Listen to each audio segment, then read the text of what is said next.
Como habíamos dicho anteriormente, Jesús usa la frase lo más importante de la ley, dándonos a entender que hay ciertas cosas de la ley que eran menos importantes que otras. Lo más importante, claro está, sería la ley moral. Pero la ley está dividida, como dije anteriormente, en tres aspectos, que es la ley moral, la ley ceremonial y la ley civil. Hablamos un poquito acerca de la ley ceremonial, que era la ley de la adoración, que demostraba cómo el pueblo de Dios adoraba, cómo mostraba que estaba siendo purificado delante de Dios, y así por el estilo. Y que esta ley era una ley que era aplicable al pueblo de Israel, era una revelación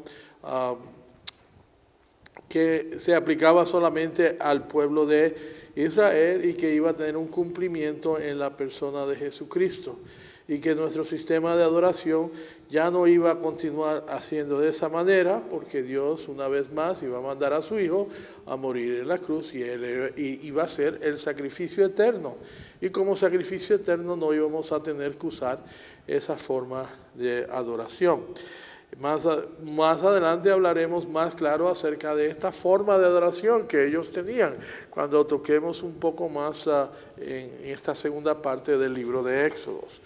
Pero también dentro de la ley que era solamente aplicable a ellos, que era revelación progresiva, la primera revelación era también la ley, otra parte importante era la ley civil.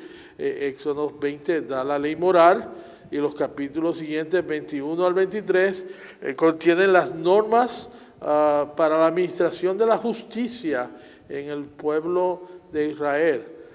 Estas leyes que se hacen están hechas con el propósito de que haya imparcialidad, de que evitar que el pueblo cayera en actos de venganzas unos contra otros, que no fueran a estar en aumento.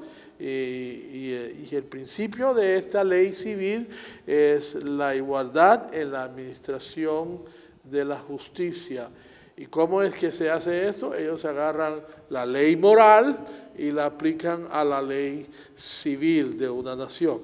Y yo pienso que esta ley moral es un regalo de Dios, no solamente al pueblo de Dios, pero a las demás naciones de toda la tierra, para que ellos puedan hacer leyes justas, leyes que usen para poder gobernar al pueblo en una forma, diríamos, imparcial, en una forma de igualdad, en una forma donde la justicia impere en medio de las gentes.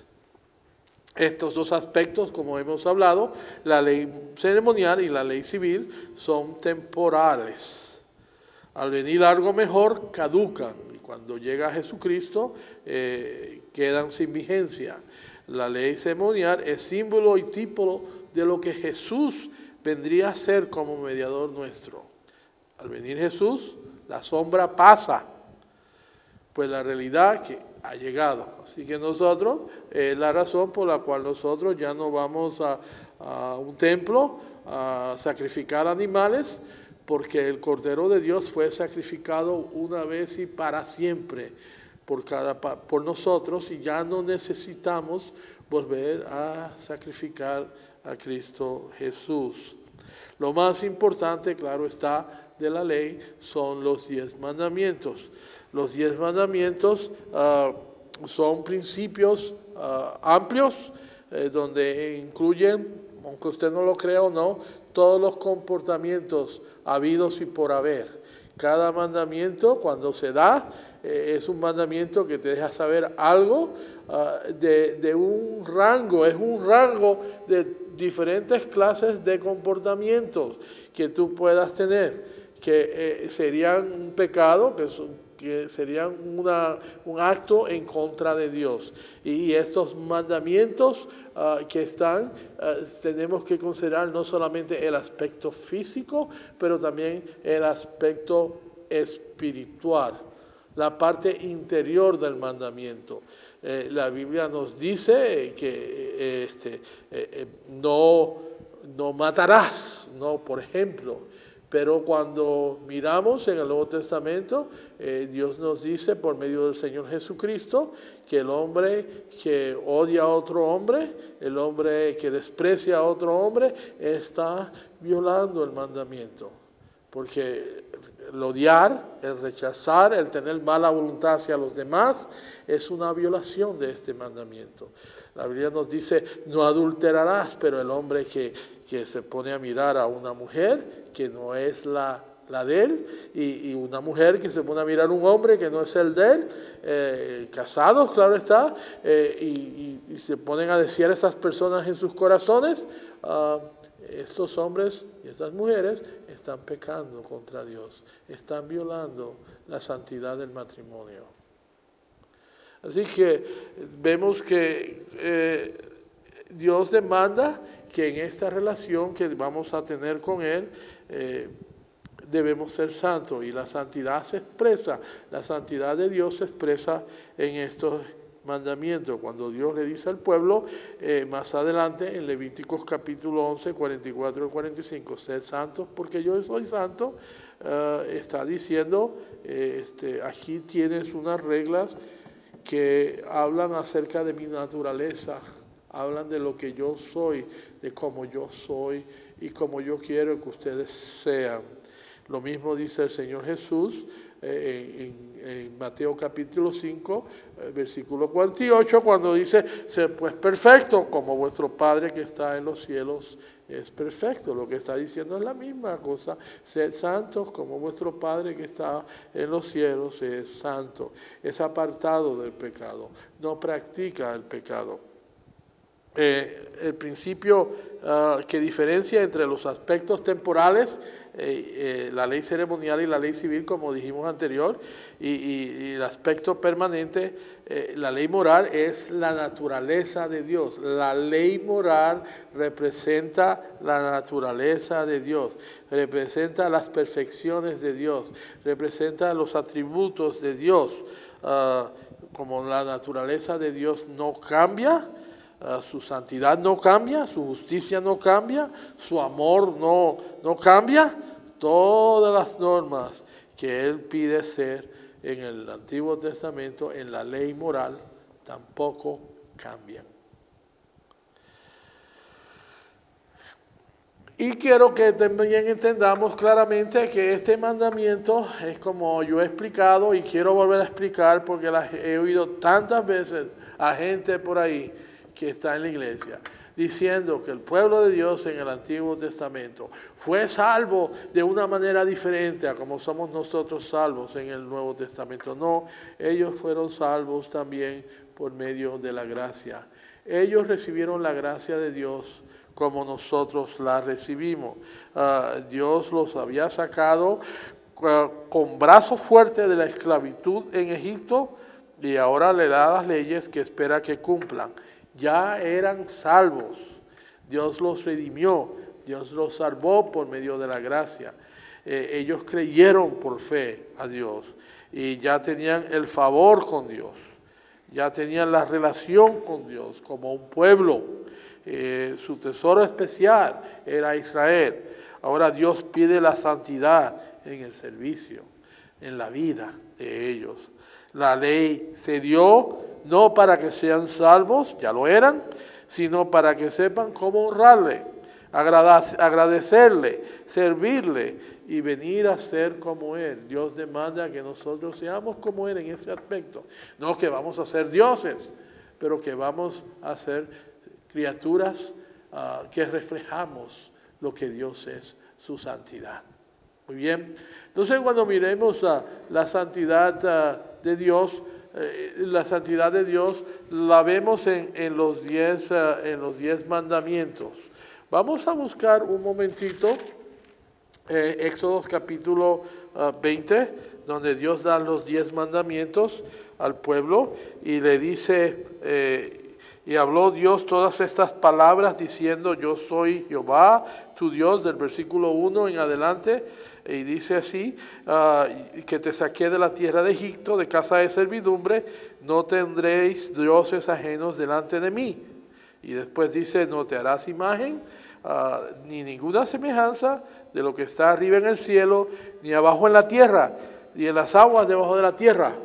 Moisés volvió, convocó a los ancianos del pueblo para exponerle todas estas palabras. Decimos aquí, como en el versículo 5 más adelante, no te inclinarás a ellas ni las honrarás, porque yo soy Jehová tu Dios, fuerte, celoso, que visito la maldad de los padres sobre los hijos hasta la tercera y cuarta generación de los que me aborrecen. Y hago misericordia a millares, a los que me aman y guardan mis mandamientos. No tomarás el nombre de Jehová tu Dios en vano, porque no dará por inocente Jehová al que tomare su nombre en vano. Acuérdate del día de reposo para santificarlo. 6 días trabajarás y harás todas tus obras. Mas el séptimo día es reposo para Jehová tu Dios. No hagas en él obra alguna, tú, ni tu hijo, ni tu hija, ni tu siervo, ni tu criada, ni tu bestia, ni tu extranjero que están dentro de tus puertas. Porque en 6 días hizo Dios los cielos y la tierra, el mar y todas las cosas que en ellos hay, y reposó en el séptimo día. Por tanto, Jehová bendijo el día de reposo y lo santificó. Honra a tu padre y a tu madre, para que tus días se alarguen en la tierra que Jehová tu Dios te da. No matarás, no cometerás adulterio, no hurtarás, no hablarás contra tu prójimo falso testimonio, no codiciarás la casa de tu prójimo, no codiciarás la mujer de tu prójimo, ni su siervo, ni su criada, ni su buey, ni su asno, ni ninguna cosa de tu prójimo. ¿Qué podemos decir? ¿Cómo es que estos mandamientos reflejan la santidad de Dios? Primero,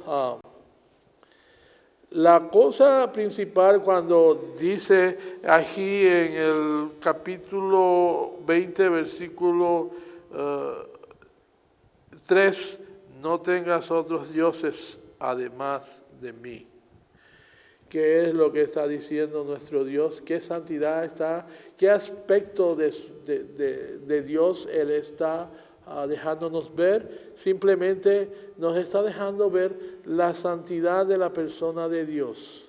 Que Dios es santo, Dios es especial, Dios es único, que no hay otro como Él. No hay otro como Él. Y requiere que entendamos esto, que no tener otros dioses delante de nosotros es dejarnos ver claramente que la persona de Dios es única, no hay otra en todo lo que existe. Él es el Creador, Él es el Santo, Él es el Todopoderoso, Él es el magnífico, Él es el que merece toda nuestra adoración. Así que fuera de Él no hay nada, no hay Dios. Y tenemos que entender esto, la santidad de la persona de Dios. Que cuando miremos a Dios, lo miremos con ese respeto, con esa intención de que fuera de Él no existe otro Dios. La segunda cosa que nos presenta el mandamiento que vamos a ver: no te hagas ningún ídolo ni nada que guarde semejanza con lo que hay arriba en el cielo, ni con lo que hay abajo en la tierra, ni con lo que hay en las aguas de la tierra. No te inclinarás delante de ellas, ni los adores. Yo, el Señor tu Dios, soy un Dios celoso cuando los padres son malvados y me odian. Yo castigo a sus hijos hasta la tercera y cuarta generación. Y el segundo aspecto de el culto, tiene que ver la santidad que está hablando, la santidad del culto a Dios. Dios no solamente es una persona santa, una persona única y especial, pero Él demanda que la santidad que nosotros le demos a Él está prescrita en una manera única. Dios desea ser adorado en cierta forma, y la santidad del culto a Dios es muy importante. Dios dijo: no te hagas imagen de mí, no trates de hacer una representación de mí en nada de lo que existe en la creación. Yo no soy nada de lo que tú te puedas imaginar. La definición única o más clara que tenemos de Dios se aparece en el Nuevo Testamento cuando el Señor Jesucristo dice que Dios es espíritu y que los que le adoran tienen que adorarle en espíritu y en verdad. Y lo que está diciendo no solamente que le tienen que adorar por medio del Espíritu de Dios, que nos hace dar adoración a Él, pero que también tenemos que adorarle con todo nuestro ser interior, con todo lo que somos, y adorarlo en verdad de acuerdo como Él quiere ser adorado. El tercer mandamiento nos dice que no debemos tomar el nombre de Jehová tu Dios en vano. Y eso se refiere a la santidad del nombre de Dios. El nombre de Dios identifica la reputación de Dios, su carácter, identifica lo que es Él, identifica su voluntad, el ser todo de Dios. Tomar el nombre de Dios en vano es un acto, es usarlo sin un propósito digno de Él. Él es un Dios bueno, Él es un Dios santo, Él es un Dios que merece respeto y por consiguiente nosotros no debemos usar su nombre en una forma que trae deshonor a su persona como Dios. Así que cuando estamos hablando de no usar el nombre de Dios o no pronunciar el nombre de Dios a la ligera, estamos simplemente dando a entender que aún el nombre, el carácter, lo que Él representa es santo y que demanda de que nosotros tengamos cuidado con la persona de Dios, porque como adoradores de Él, nosotros somos llamados a proteger la reputación de Dios. Es bueno que la protejamos, porque Él se lo merece. Él es bueno, Él es santo, Él es todopoderoso, en Él no hay maldad, en Él no hay pecado, y por consiguiente nosotros somos llamados en nuestra forma de actuar a respetar el nombre de Jehová, el nombre de Dios, porque Él representa, ese nombre representa el carácter de Dios, representa su voluntad, representa el ser que todo de Dios, todo lo alcanza, todo lo ve y todo es de Él. El propósito, el próximo mandamiento nos dice, acuérdate del día de reposo para santificarlo. Nos está hablando de la santidad de la adoración. Dios quiere que agarremos un tiempo de adoración, un tiempo en que lo respetemos para afirmar que Dios tiene el control sobre el tiempo y no solamente Dios desea que nuestra vida sea una adoración para Él, pero Él también desea que nosotros agarremos una parte de un día, de los 7, para que le adoremos, para que le busquemos, para que exaltemos su nombre, para que le traigamos loor. Él se lo merece, Él es el Dios del tiempo y Él demanda, así como Él en la creación descansó el séptimo día, es decir, cambió de actividad. Él quiere que nosotros agarremos un día en específico para reflexionar en Él, para que estemos cerca de Él, para que lo busquemos, para que recibamos bendiciones de Él, para que tengamos comunión específica con Él. No simplemente que trabajemos y estemos simplemente todo el día acordándonos de Dios y haciendo oracioncitas aquí o teniendo nuestro tiempo devocional con Dios. Eso es muy bueno, todo lo debemos de hacer todos los días. Pero en específico Dios desea que nosotros agarremos un tiempo especial para estar con Él y para adorarlo. Eso es una señal de sumisión y de aceptación a su soberanía sobre nuestra vida.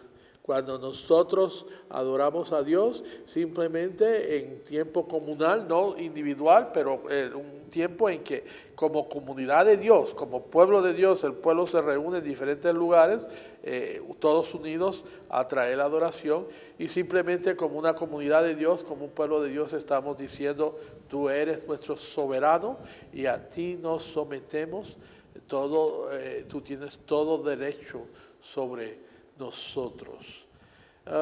Otra cosa que tenemos aquí en el próximo mandamiento es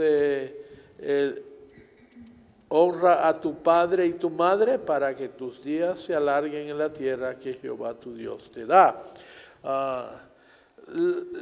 Este mandamiento tiene que ver no solamente con que nosotros, los hijos de Dios, somos llamados a honrar a nuestros padres, y más que todo ese mandamiento nos deja ver que esto de honrar a mi padre y a mi madre es una cosa que no termina mientras ellos estén en vida.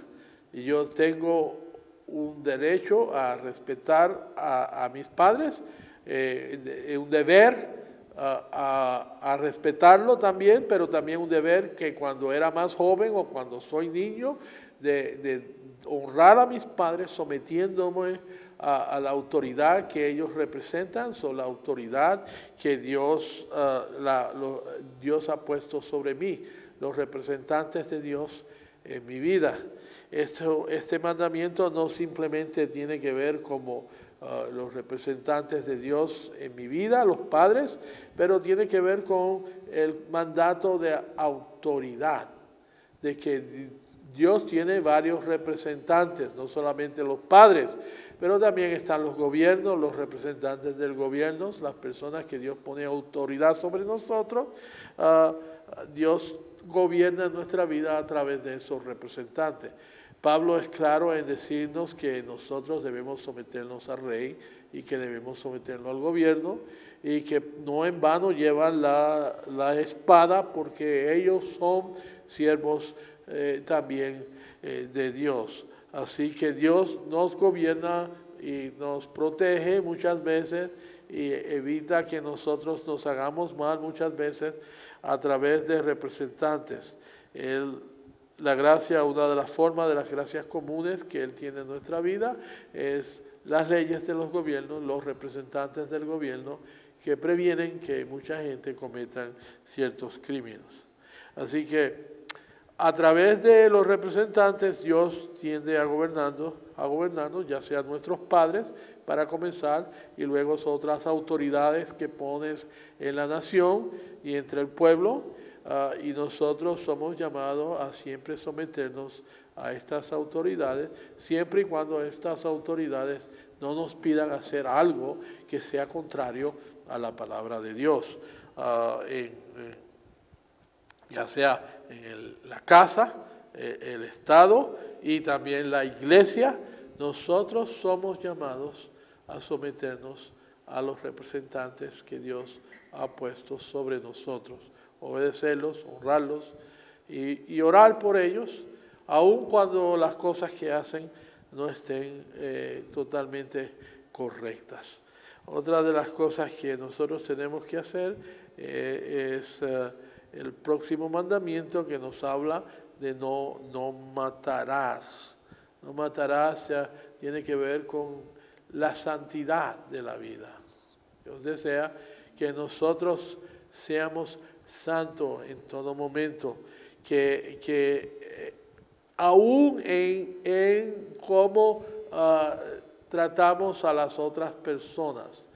No es simplemente que no cometamos asesinato, pero el hecho de que yo tenga odio por otra persona, el hecho de que yo desprecie a otra persona, el hecho de que yo muestre mala voluntad hacia otra persona, es una violación de este mandamiento, el mandamiento de no matarás.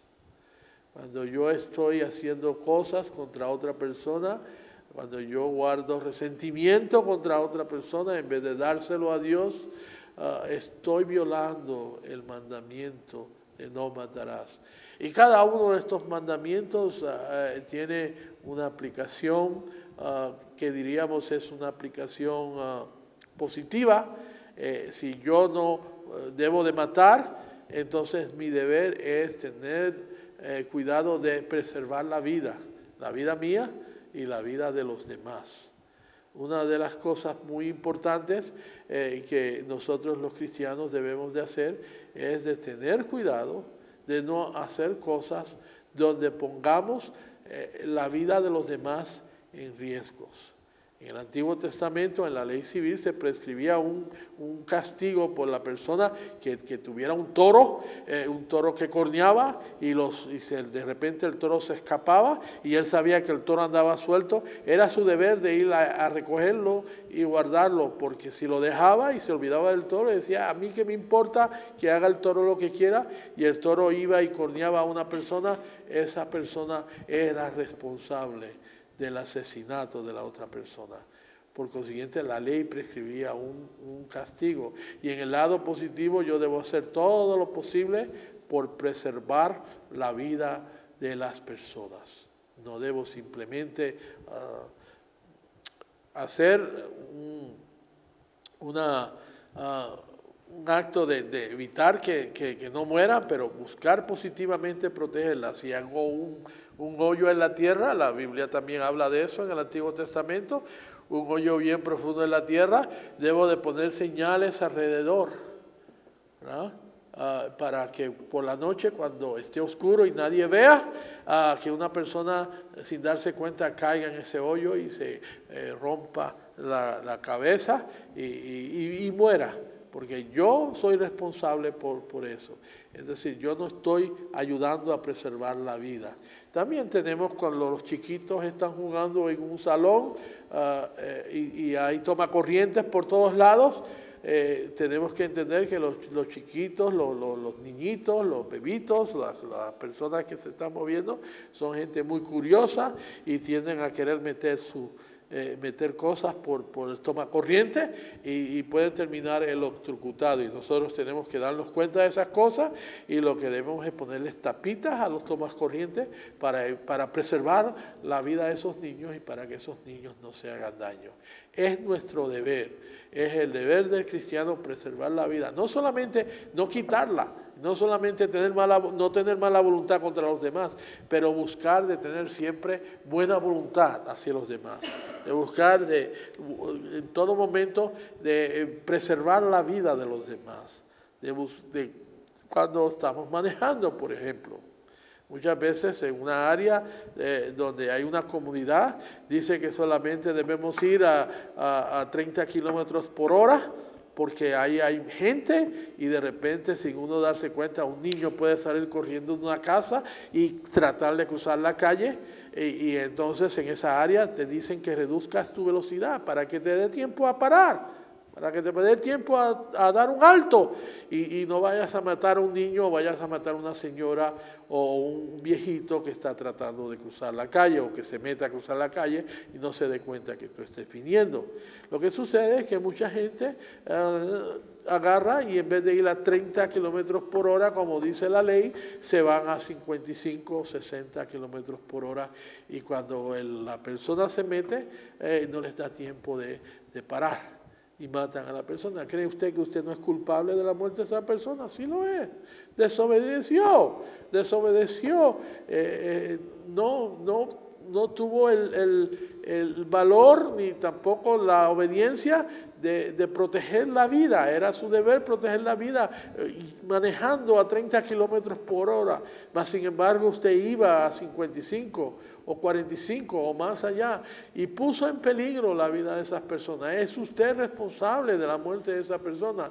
Y la santidad de la vida es un aspecto muy importante en la vida de las personas, en el Hijo de Dios. Y Dios desea que nosotros lo honremos a Él santificando la vida.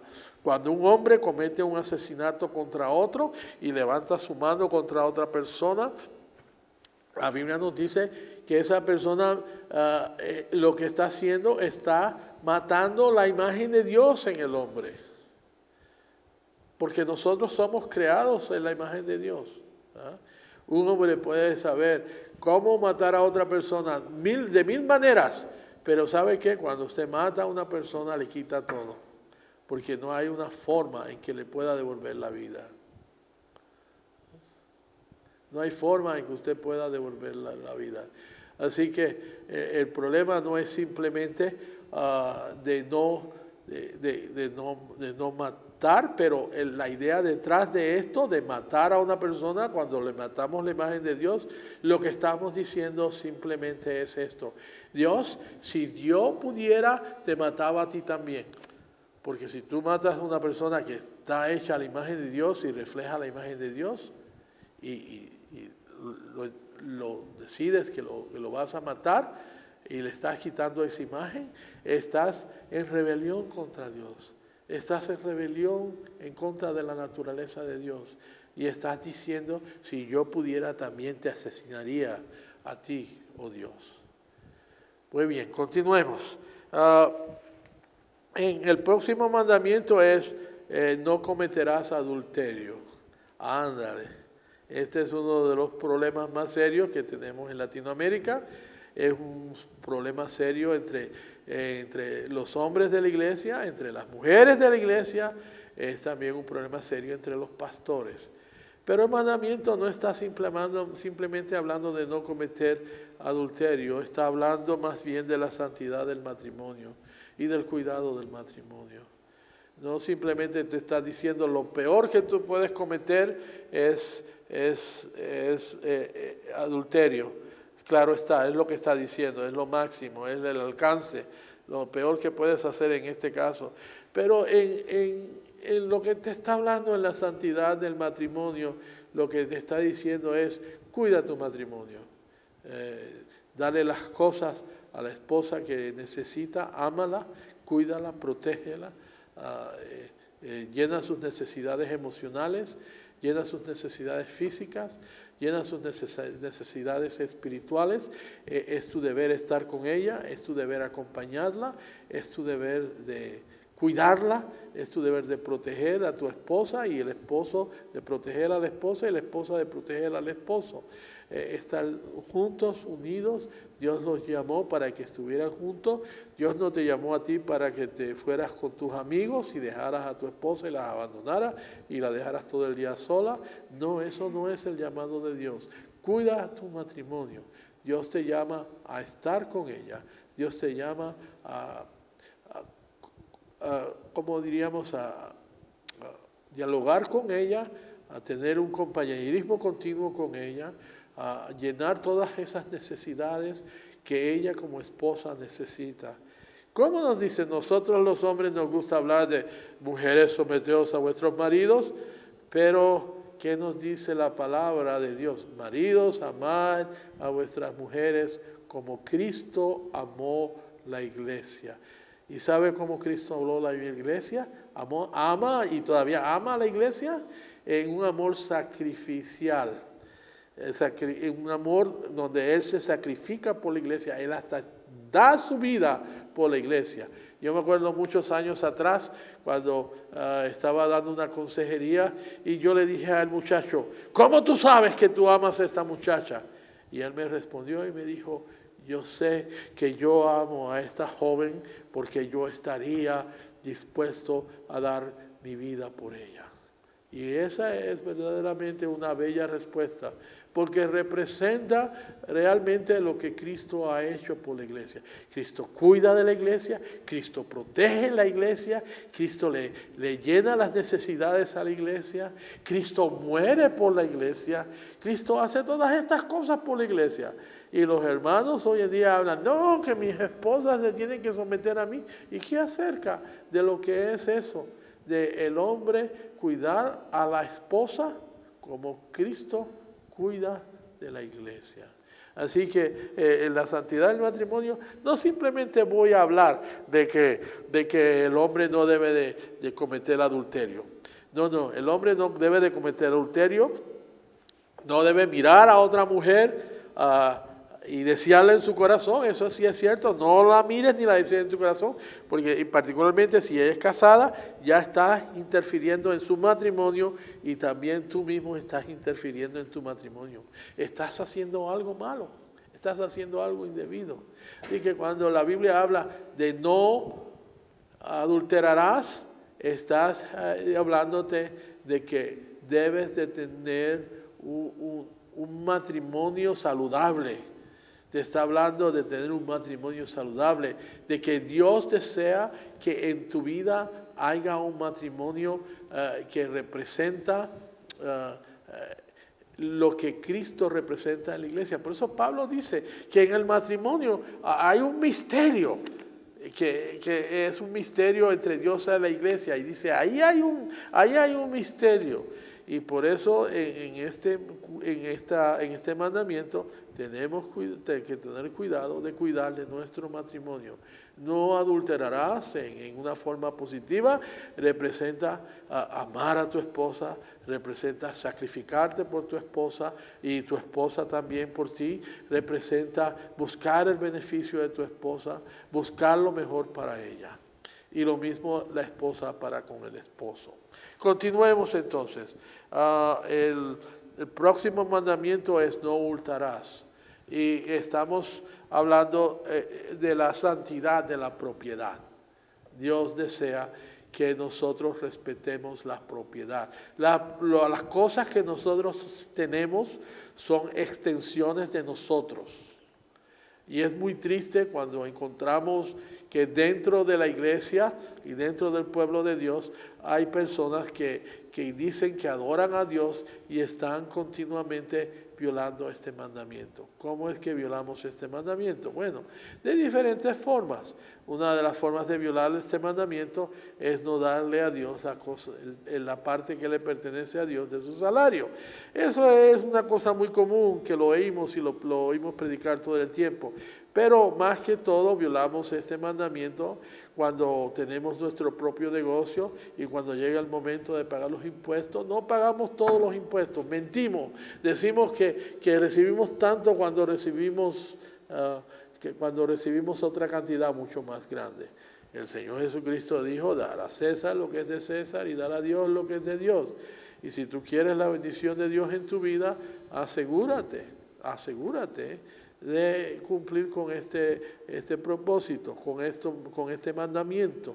La santidad de la propiedad. Dios desea que se respete la propiedad. Este mundo es de Él y Satanás vino a querer quitárselo. Y por consiguiente Él lo va a restaurar, va a ser de Él, porque es de Él. Él no se va a dejar quitar una cosa que le pertenece a Él. Satanás no puede tener un control para siempre de este mundo. Este mundo va a volver otra vez a ser restablecido en las manos de Dios.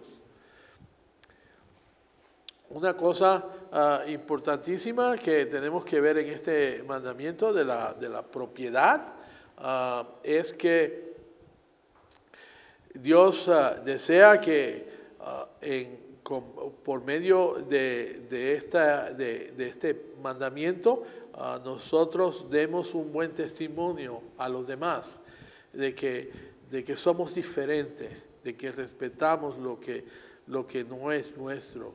Un problema muy común que tienen los cristianos hoy en día es que de repente aparece un CD de música cristiana que se compra en el mercado y vienen los hermanos y dicen, ay, déjame copiarlo, déjame quemarlo, y se lo copian unos a otros. Y sabe usted una cosa, eso es robar.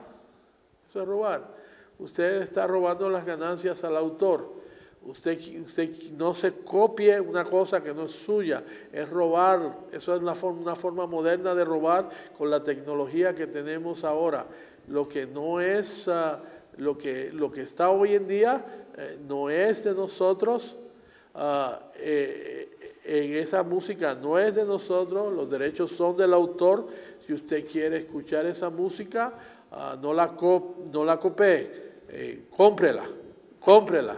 Una de las cosas que más me duele es ver los mismos cristianos no respetando la propiedad la propiedad ajena y los derechos del autor. Otro de los mandamientos que nos habla la palabra de Dios es: no hablarás contra tu prójimo falso testimonio. Y es la santidad de la verdad. La intención de siempre decir la verdad. Nuestra intención y nuestro deseo debe ser de siempre hablar la verdad, no engañar. Hay varias formas de no decir la verdad. Una es tratando de hacerle creer a las personas que somos una cosa que no somos, y otra cosa es intencionalmente decirle cosas a las personas para hacerle mal. Decirle cosas que no son verdad, que las van a herir, o cosas que no son correctas, que la estamos engañando. Es un engaño, diciéndole cosas sabiendo la verdad, decirle una cosa que es contraria a lo que es la verdad. Dios nos llama a ser íntegros y honestos y sinceros, y no mentir, no buscar ser mentir. Y una de las cosas que las personas dicen: bueno, pues yo pueda que sepa la verdad, pero no la digo. Es decir, si usted, escúcheme una cosa, si usted sabe la verdad y no la dice, usted no tiene que decir nada para mentir, pero está mintiendo. Si usted sabe cuál es la verdad y usted vio que alguien robó algo o hizo una cosa y usted se queda callado y no dice nada, usted es tan culpable como la persona que está mintiendo, porque saber la verdad y no decirla es violar el mandamiento, es violar la santidad de la verdad. Hay solamente una excepción, claro está, es cuando decir la verdad, y es muy raro esta excepción, es muy rara esta excepción, y yo no le estoy diciendo que le va a pasar en su vida, pero puede pasar en un evento en su vida, como sucedió en los tiempos de la Segunda Guerra Mundial, cuando los nazistas iban y tocaban en las puertas de los cristianos en Europa, y les decían: ¿dónde están los judíos? Entrégame los judíos. Y entonces los cristianos que vivían, que estaban protegiendo a los judíos, normalmente decían: no tengo judíos, aunque los estaban escondiendo. En este caso, haberle dicho a las autoridades nazistas, a las autoridades del ejército nazista, que ahí había judíos, hubiera sido la muerte de esos judíos. Hubiera sido un mal mucho peor. Así que en este caso, esta gente no se merecía recibir la verdad. El ejemplo de esto lo encontramos cuando las parteras en Egipto habían sido dadas instrucciones por Faraón de que mataran a todos los niños de Egipto, y las parteras ignoraron ese mandamiento, ese mandato, y cuando Faraón les preguntó qué había pasado, ellas les dijeron: es que estas mujeres son muy saludables, y cuando nosotros llegamos ya los niños han nacido y no podemos hacer nada. Simplemente en este caso la Biblia nos dice que Dios bendijo a estas parteras por lo que hicieron. Lo que queremos decir en este caso no es que Dios bendice la mentira por la mentira, pero que en este caso Faraón no merecía escuchar la verdad. Continuamos con el próximo mandamiento, que es no hablarás no codiciarás la casa de tu prójimo, no codiciarás la mujer de tu prójimo, ni su siervo, ni su criada, ni su buey, ni su asno, ni cosa alguna de tu prójimo. Lo que queremos decir es la santidad del corazón. Este mandamiento no añade nada nuevo. Lo que nos está dejando saber es que todos los demás mandamientos de la Escritura son espirituales y que comienzan con el corazón. Y que una de las cosas que nosotros tenemos que cuidar es el corazón. Las cosas materiales en sí mismas no son pecado. Yo veo muchos cristianos por ahí que tienen miedo a esta imagen, o que tienen miedo a este pedazo de madera, o que le tienen miedo a esta piedra, o que dicen que ahí hay un vudú, que esto y que lo otro, y relacionan el pecado con las cosas materiales. Las cosas materiales no tienen pecado. El pecado viene del corazón del hombre. Es el hombre el que de ahí comienza el adulterio, comienza en el corazón, el robo primero comienza en el corazón, la mentira primero comienza en el corazón y de ahí se extiende a las otras partes. Cuando el Señor Jesús habló en Marcos, él dijo de dónde vienen los adulterios, de dónde vienen las guerras, de dónde vienen los homicidios, y dice vienen del corazón del hombre. Lo que está afuera no contamina, lo que está dentro del corazón del hombre es lo que contamina el hombre. Y uno del mandamiento simplemente es lo que está diciendo, nos está diciendo que no es simplemente la parte de afuera lo que tenemos que cuidar, también tenemos que cuidar nuestros sentimientos, tenemos que cuidar también nuestros pensamientos, cómo pensamos, cómo miramos a las cosas.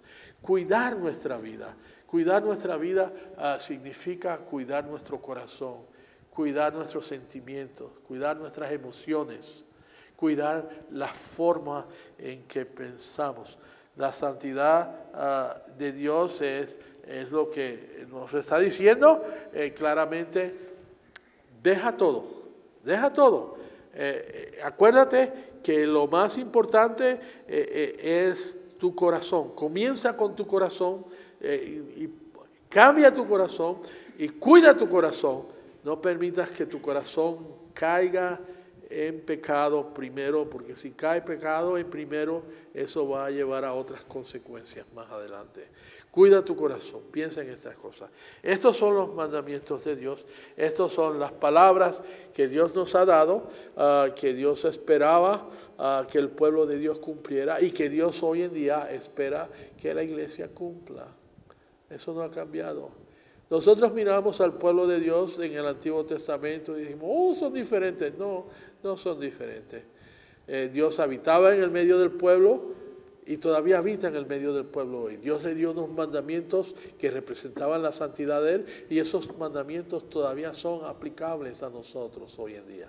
Así que miremos esto con mucho amor, con mucho respeto, con mucha dedicación y propongámonos en nuestro corazón a ser santos. Dios nos ha dado una ley, una forma para que nosotros le adoremos y le sirvamos. Y nunca despreciemos la ley de Dios en nuestras vidas.